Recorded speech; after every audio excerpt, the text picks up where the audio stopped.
Hello, I'm Nadine Blaney. Welcome to Media Week. Ahead on the program, we'll talk radio ratings, we'll find out who's on the other side of Kyle and Jackie O's slip, and we'll get you across all you need to know in television. That's including SBS securing the exclusive free-to-air television rights to the NBL for the upcoming season. Our co-host James Manning, editor and publisher of Media Week, is here to take us through all of those stories and more. But first, News Corp's news.com.au, part of the recently launched News DNA business, returned to top spot in the Nielsen monthly digital rankings of news websites for August. Julian Delaney is responsible for News DNA digital strategy, and that includes product development, commercial growth, digital partnerships, and new digital assets. He is also the managing director of news.com.au and is in charge of kidspot.com.au. Before joining News Corp, by the way, Julian spent 10 years at Foxtel running the Weather Channel. Julian, welcome to the program. That was There's a lot under your introduction. umbrella, so thanks for taking the time. It's a pleasure. It's nice to be here. So, back at #1 in August. You've owned that #1 top spot for a long time.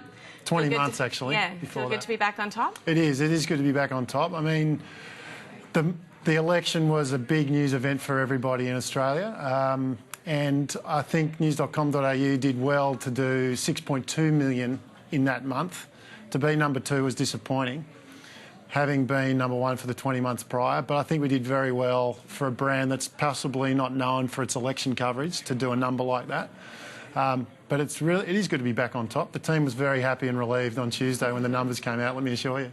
So do you learn something, though, by getting knocked off that perch, Yeah. even if it's just for a month and even if there is an election going on? Yeah, you do. You learn that whilst you can do a lot of planning for something like the election, you can't necessarily plan for what's going to happen in the news cycle after the election because we didn't have a result for a week.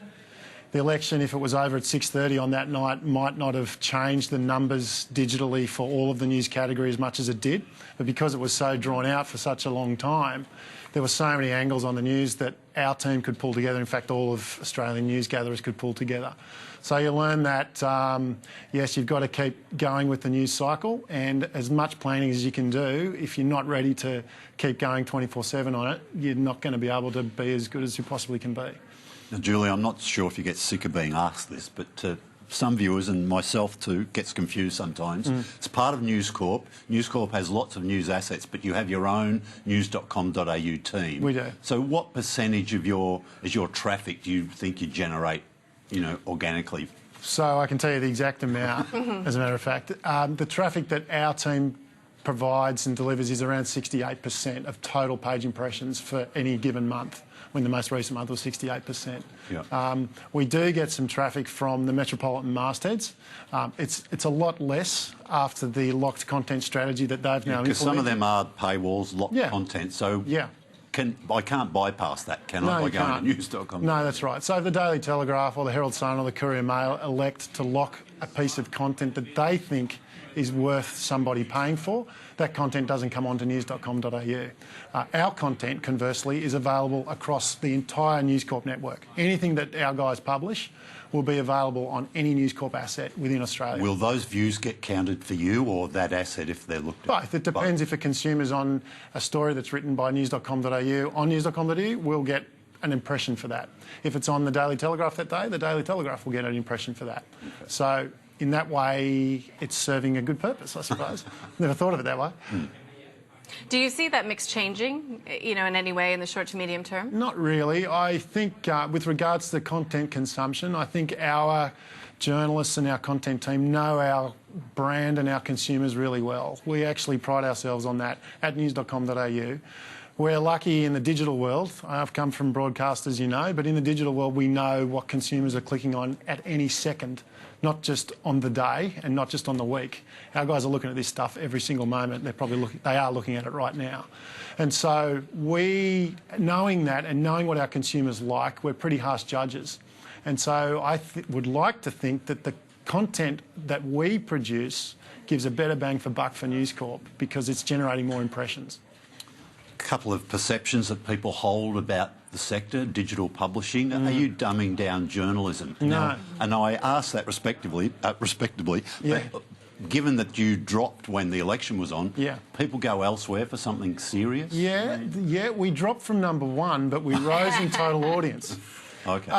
Look, I think it's a really good question. I think you might be alluding to a clickbait. Is that what you're alluding to? No, but just in general, entertainment stories, a bit of fluff, not so critical, big not dramatic serious. picture out the front. Yeah. So the biggest story so far at news.com.au this year has been the tally and who's actually won the election. So I had a look at this because, I love my numbers, James. Yes. The top 100 I had a look at. The 100th biggest story, just because it's a bit boring to go to the top 10, but the 100th biggest story on news.com.au this year has been the revealing of the KFC herbs and spices recipe. So you've got everything in between there from 1 to 100, and people in digital and people generally don't admit to the content they actually read. In digital, we know the content that they read. So serious stuff still ranks very highly, you're saying. So it does. It's not all Kim Kardashian or Can't be. The Bachelorette or... It rates well. The Bachelorette rates well. But Prince's death was another big moment for us. John English passing away was a big moment for us. The demise of Masters is a big thing for our finance team. Consumers are still fascinated by those brands as consumers. It looks like a finance story, but the way in which we can construct and write that story actually helps us make sure our brand is relevant to them. We would take a different angle to what you guys would be doing here in studio on Sky Business. Do you think that the US election will be a big story for you because it's theatre as well as Trump's helping there. Yeah. I think, look, before I answer that, can I say we're all very happy at news.com.au when the Brexit went the way it went. Because again, if they had voted to stay in, it was like, okay, interesting, move on. They're out, there's a couple of days and of interesting stories that we can do. Now, Trump, of course, is an interesting thing for an interesting person and an interesting way in which the US election is going to pan out. We're doing live blogs the other day on the election debate. Probably might not have done that if Trump wasn't there. Maybe we might have. But, yeah, I think it's going to be an interesting one for us to cover. He's colourful, and that's our position. News.com.au, we position ourselves as the news in colour, and I think he can help us do that. Okay, another perception that might be out there, and one I think I hold sometimes too, monetising that digital audience. I mean, you go to news.com.au, there's a bit of advertising, but it's not overly commercialised. How many people? You employ a pretty big team, don't you? Yeah, we have got a... How do you pay for all that? We've got a solid team. Does that advertising cover it all and make a profit? It does, but look, I think everybody in this industry knows that the spots and the monetisation of these brands online through spots and dots, MREX and leaderboards and the like is declining, and the value of those and the yield of those is declining. Where we're making more money is through commercialising content and creating commercial content. And native and all of these things that you hear about, that's actually where we've pivoted. Success story financially. Absolutely, it is. We're getting more and more briefs from advertisers to be involved in a big site like news.com.au, but using the niches of this big site to target those audiences. The capabilities in digital to target for an advertiser are second to none. But does the branding of some... I see, paid for content, and I'm less likely to click on it because I'm thinking it's probably advertorial. Yeah. Does that play out to people? Yeah, it does. It's harder to get people to get into that content, but we use the same principles when we're trying to work out the type of content that we want to give to a commercial partner will be just as valuable to a consumer. That's actually the test. And we use the same principles when we're constructing that content to make sure that we're giving its best shot, that even on its own, if we create some content for NAB or create content for another brand, that content could sit on its own. It is harder because we have to adhere to what the commercial brief is, but at the same time we can give it a good shot. And that is when we know that content's worked really well. On the tech front, being a digital media asset, I mean, what's sort of new, what's coming, how are you pivoting yourself on that front? Yeah, look, technically, I wonder how much more technically we can go. I think that the pivot for us is going where the audience is. And for us, we're doing a little bit more in Snapchat, we're doing a little bit more in Apple News. Those two publishing platforms, for want of a better word for us, are where we're at. And that, I think, is where the innovation is going where the audience is. And so modest numbers already in those two platforms, but exposing our brand to a whole new audience, particularly Snapchat, and it's different content we're putting in there. Monetising it a little bit more tricky. Now, you're a guy that likes your numbers. Yeah, I Just do. drop a few on us before you go. I hope I can do them. The latest audience trends in terms of the time of day they're there, the devices they're using, and the length of the stay. Yeah, what's happening? Mobile is where it's at. Yeah, and look, 3 or 4 years ago, we were like, the migration to consumers and mobile was there. Actually, something that we've noticed is that the amount of people on our site on mobile has started to plateau. But that doesn't mean that there's less people coming. I think just consumers have migrated to a mobile device, and that migration is just starting to slow down. But mobile is the laptop surge back during office hours? Yeah, it does. People like the boss's time, right? Yeah. So, we get a peak at lunchtime each day. That's what we build for. So our newsroom lunch is break, that's all right. In the morning, and so it's in the middle of the days on the desktop, and then at the beginning and through transportation hours, you're on the mobile. Julian, great to have you in. Thank you so much. It was a pleasure. Thanks for having me. Julian Delaney there. Well, we have to take a short break on Media Week. We'll talk radio ratings when we return. We'll find out again what's behind the slide of Kyle and Jackie O.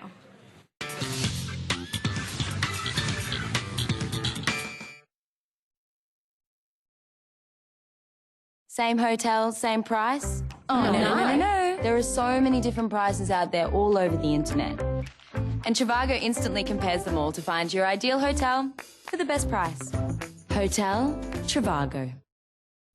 Knowledge applied is power. Incredible things are created with the right knowledge. Knowledge also breeds foresight, giving strength to manage risk and make better decisions. When you choose to trade Forex with Go Markets, you'll gain access to our foresight and expert market analysis. Analysis that could help you identify potential financial risks and wait for the right opportunities. Go Markets, your first choice for Forex. You have a vision. It drives you. It inspires you. It's behind everything you do. Even when you least expect it, it comes through. You know what you want, and we can help make it real. You want choices? We've got lots. Pick a design, make it your own. If you get stuck, we can help. And if you want a heavier stock, try one of our deluxe papers. Whatever you choose, we absolutely guarantee the paper, the printing, even your design. Every time, for any reason. Because you have a vision. And we have your card. 250 deluxe cards start at just $20 when you visit vistaprint.com.au. It's your first day on the job. Everything around you is new and unfamiliar. You've spent your entire life waiting for... No? Okay. You've waited your whole life for... Okay, seriously. What's going on here? It's different text every time. It's different! It's different again! Look! This is insane! I'm done. I'm out. What?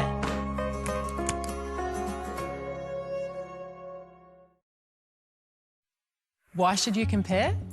Well, it's easy to do. And according to Super Ratings, CareSuper's balanced option outperformed almost all other surveyed funds over 10 years. Just go to the CareSuper website and click on the Compare My Super button. Choose your super fund and CareSuper. Then see the difference not just fees, but also investment performance have made over 10 years with the same starting balance. After that, there's only one button you'll want to click on. So compare your super and consider CareSuper today. All right, I admit it. There is climate change. I mean, a decade ago, we were told permanent drought. Instead, floods in so many states. So, how should we adapt to this new climate? On the next Bolt Report, only Sky News Live.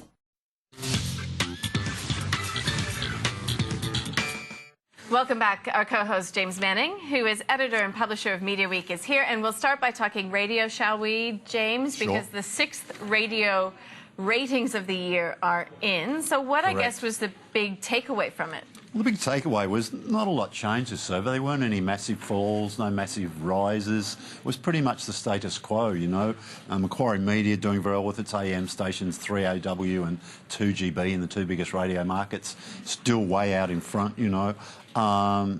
and they don't spend much money to maintain those positions, you know, because their audience is sort of bolted on, you know. Whereas there's a lot of spend, a lot of clamour amongst the FM stations to try and grab their spots, you know. Smooth FM, probably the big star, held on to #1 in Sydney for the 3rd consecutive survey, and growing in Melbourne. So let's bring up some of those radio ratings, and this is for Sydney, 2GB, as you were just talking about. Sure, yeah, those Smooth FM. 2GB and Smooth FM. Kiss, look, Kyle and Jackie O slipped a little bit, but added up a couple of surveys in a row. Look, they're still way ahead, #1 FM breakfast. But would you be concerned that you're seeing them slip? Well, you wouldn't want to see it again, but, you know, you really got to look long term, probably over half a dozen surveys. They've had 2 slight falls, you know. I think, yeah, it's still manageable. Still too early to call it, I think. Let's talk Melbourne and find out what's going on in that market. Again, look, 3RW out there. Fox and Gold for the 2nd survey in a row, sharing top spot down there. Smooth FM moving into the picture, though, there, doing very nicely down in that market.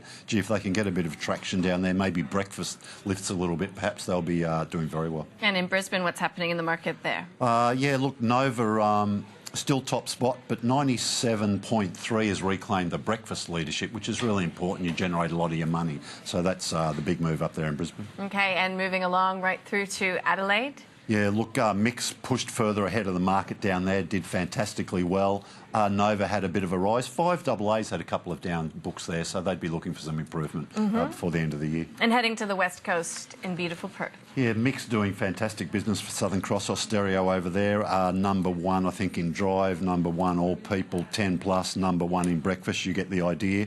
Hit also doing very well over there. So Southern Cross Austereo have got the duopoly at #1 and #2. Bit of news coming out of the radio space as well. We've got Southern Cross Austereo's Hit and Triple N combining to become the largest commercial radio network. Yeah, look, makes a lot of sense. They own, of course, 2 FM stations in each metro market, but they've got stations all across Australia, every nook and cranny, big cities, small cities, everywhere. They're going to they all had their own names, which is sort of hard when you think about why don't they all carry a brand. So they're going to now. There'll be a couple of exceptions, but those stations will still be part of those Hit network and Triple M. And it's 78 stations. And some people moves as well. Matty Acton is coming back to the Hit network.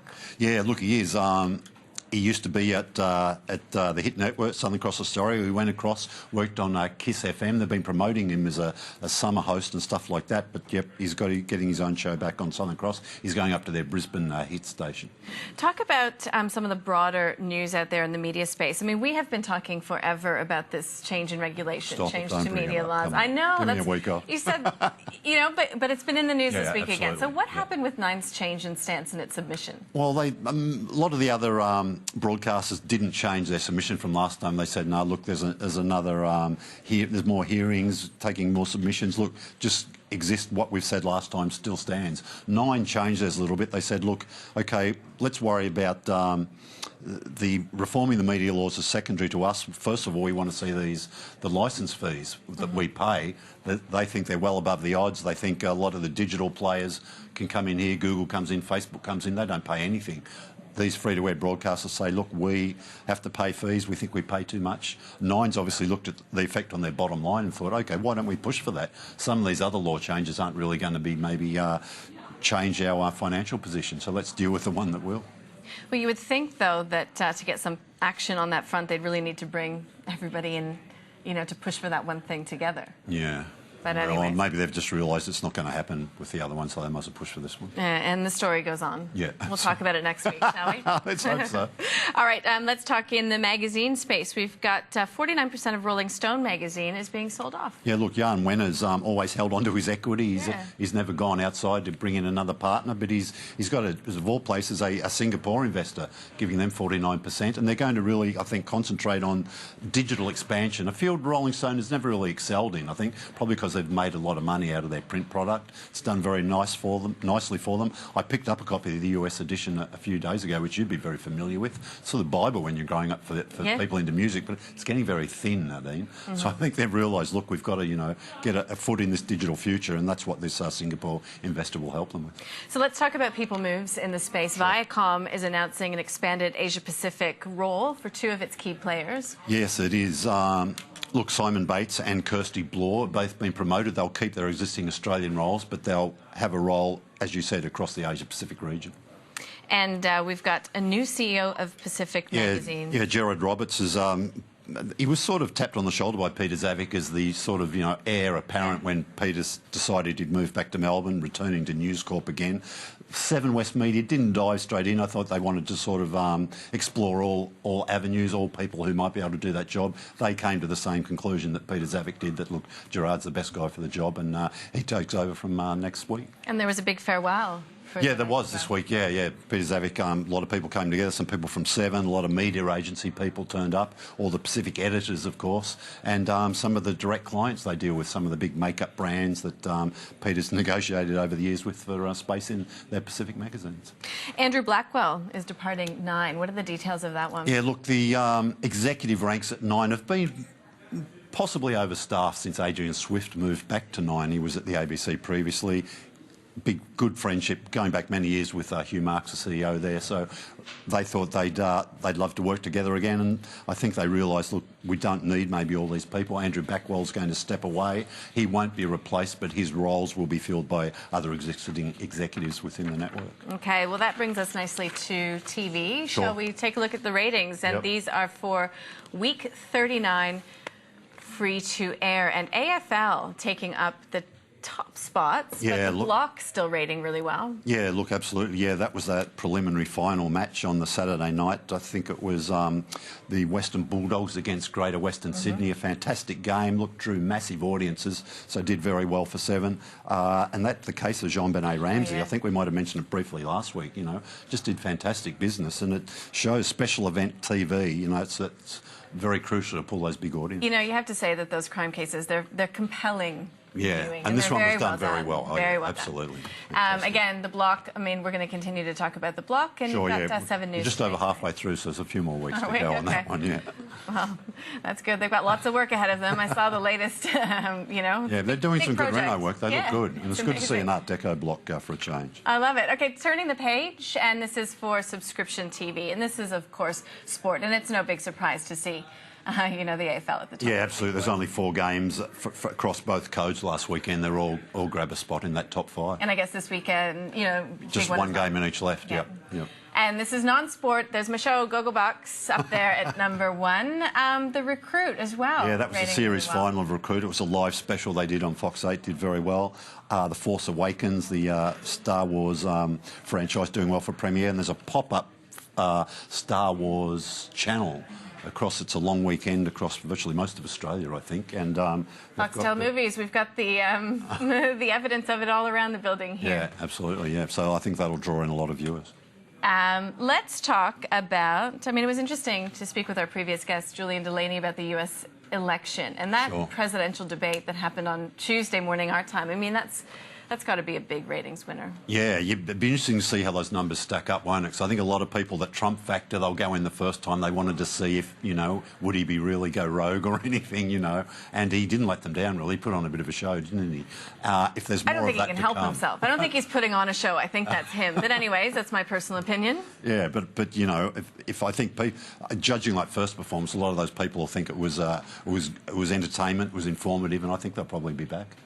Okay, well, we look forward to the next presidential debates, and there's a vice presidential debate in and before that. So Foxtel, in other TV news, it's confirming that Netflix and Stan will be options in its set-top box. So how is this all going to work? Yeah, well, I guess on your set-top box you'll have Foxtel, and if you want to go outside of Foxtel, you can do that within the set-top box. Like at the moment, you can also decide if you want to watch free-to-air, you can do that within your Foxtel box. Well, on that main button, I'm guessing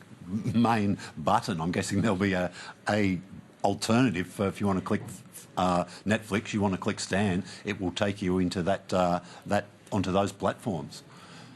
And I think Foxtel likes the idea of that because people won't have to leave there. They won't migrate from Foxtel to... Correct, yeah. They'll think, OK, it's still on, when my Foxtel bill comes at the end of the month, think, I'm watching all this within my Foxtel, the arena. But will they be able to monetize that?